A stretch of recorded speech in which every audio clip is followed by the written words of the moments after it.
다음 달부터 내 통장에 들어오던 돈이 갑자기 줄어들 수도 있습니다. 어떤 분들은 아예 끊길 수도 있습니다. 그런데 더 놀라운 건 이 변화가 경기 때문도 아니고 단순히 나이가 들어서도 아니라는 점입니다. 단 하나, 내가 이 제도를 정확하게 알고 있었느냐, 아니면 대충 알고 있었느냐, 그 차이 하나로 결과가 완전히 갈린다는 사실 알고 계셨습니까? 지금 이 이야기를 듣고 계신 분들 중에는 나는 이미 다 끝난 이야기야, 나는 해당 없을 거야 라고 생각하시는 분들도 계실 겁니다. 하지만 바로 그 생각 때문에 받을 수 있는 돈을 놓치거나 반대로 지금 받고 있는 돈이 어느 날 갑자기 끊기는 상황까지 생긴다면 어떠실까요? 이건 단순한 정보 문제가 아니라 당장 생활비와 직결되는 중요한 문제입니다. 안녕하세요.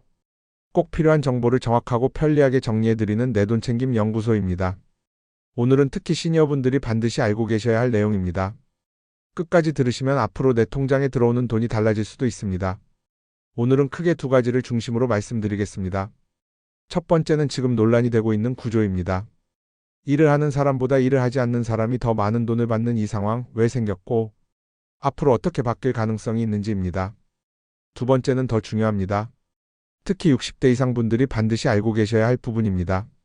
잘못하면 실업급여를 단 한 푼도 못 받게 되는 상황까지 생길 수 있기 때문입니다.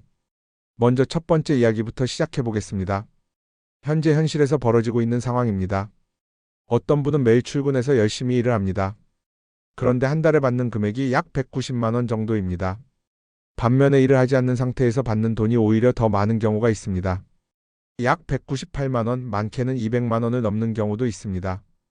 이 이야기를 들으면 대부분 이렇게 반응하십니다. 이건 뭔가 잘못된 거 아니냐? 맞습니다. 상식적으로 납득하기 어려운 구조입니다. 이런 상황이 생긴 이유는 제도의 구조적인 허점 때문입니다.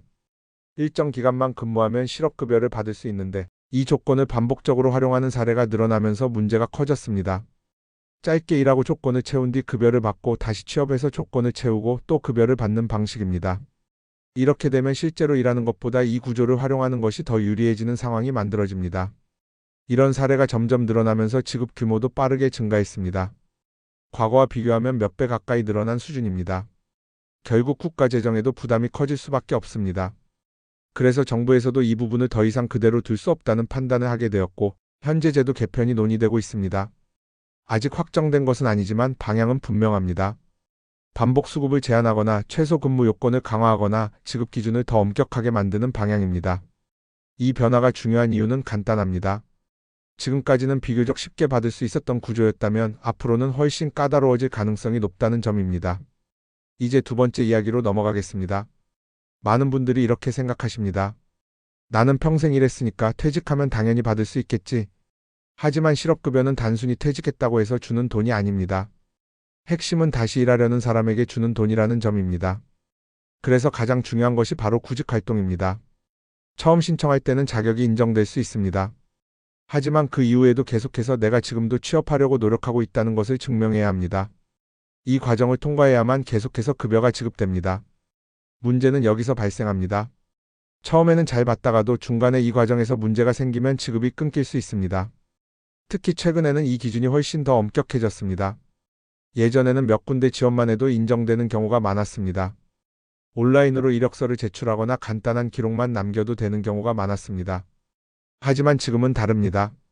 이제는 단순한 기록이 아니라 실제 내용이 중요합니다. 내 경력과 전혀 맞지 않는 곳에 지원하는 경우 실제로 일할 의사가 없는 것으로 판단될 수 있습니다. 또 면접 요청이 왔는데 응답하지 않거나 참여하지 않는 경우도 문제가 됩니다. 결국 핵심은 하나입니다. 실제로 일하려는 의지가 있는가? 이 부분이 가장 중요하게 평가됩니다. 또 반드시 확인하셔야 할 부분이 있습니다. 바로 서류입니다. 퇴직 사유가 어떻게 기록되어 있는지에 따라 결과가 완전히 달라질 수 있습니다. 실제로는 회사 사정으로 퇴직했는데 서류에 자진 퇴사로 적혀 있다면 실업급여 자체가 불가능해질 수 있습니다. 그래서 반드시 확인하셔야 합니다. 내가 제출하는 서류에 어떤 내용이 적혀 있는지 이 부분은 절대 그냥 넘기시면 안 됩니다. 또 하나 중요한 요소는 고용보험 가입 기간입니다. 일정 기간 이상 가입되어 있어야 하는데 며칠 차이로 조건을 충족하지 못해 탈락하는 경우도 실제로 발생합니다. 그리고 많은 분들이 놓치는 부분이 있습니다. 바로 근로의사입니다. 나는 지금 일할 수 있는 상태인지 그리고 실제로 일하고 싶은 의지가 있는지를 계속해서 보여줘야 합니다. 단순히 쉬면서 돈을 받는 구조가 아니라는 점을 반드시 기억하셔야 합니다. 최근에는 이 부분이 더 강화되고 있습니다. 신청만 하면 끝나는 구조가 아니라 계속해서 확인하고 관리하는 구조로 바뀌고 있습니다. 그래서 이제는 전략이 필요합니다. 어디에 지원할 것인지, 어떤 활동을 할 것인지, 어떤 기록을 남길 것인지 이 모든 것이 중요합니다. 단순히 신청만 해서는 절대 끝나지 않습니다. 특히 수급 기간이 길어질수록 더 조심하셔야 합니다. 중간에 한 번이라도 문제가 생기면 이후 전체 지급에 영향을 줄 수 있기 때문입니다. 또 현실적인 부분도 말씀드리겠습니다. 60대 이상이 되면 재취업 자체가 쉽지 않은 것이 사실입니다. 그래서 구직 활동이 형식적으로 흐르기 쉽습니다. 하지만 지금은 그 형식적인 방식이 통하지 않는 방향으로 바뀌고 있습니다. 그래서 더 중요해진 것이 기록입니다. 내가 어디에 지원했는지, 어떤 연락을 했는지, 어떤 면접에 참여했는지, 어떤 교육을 들었는지 이런 모든 흔적이 중요합니다. 단순히 했다가 아니라 실제로 했다는 증거가 필요합니다. 이제 오늘 내용을 정리해 드리겠습니다. 첫째, 실업급여 구조는 변화 중입니다. 앞으로는 지금보다 더 까다로워질 가능성이 큽니다. 둘째, 단순 신청이 아니라 구직 활동의 내용과 진정성이 핵심 기준이 되었습니다. 셋째, 서류와 기록 하나로 결과가 완전히 달라질 수 있기 때문에 반드시 사전에 확인해야 합니다. 마지막으로 꼭 이 말씀 드리고 싶습니다. 이 제도는 모르면 손해입니다. 그리고 그 손해는 생각보다 큽니다. 지금 이 방송을 듣고 계신 이 순간이 가장 중요한 시점입니다. 한 번만 더 점검해 보시고 내가 놓치고 있는 부분이 없는지 반드시 확인해 보시기 바랍니다. 지금의 작은 확인 하나가 앞으로의 생활을 크게 바꿀 수 있습니다. 끝까지 함께 해주셔서 감사합니다.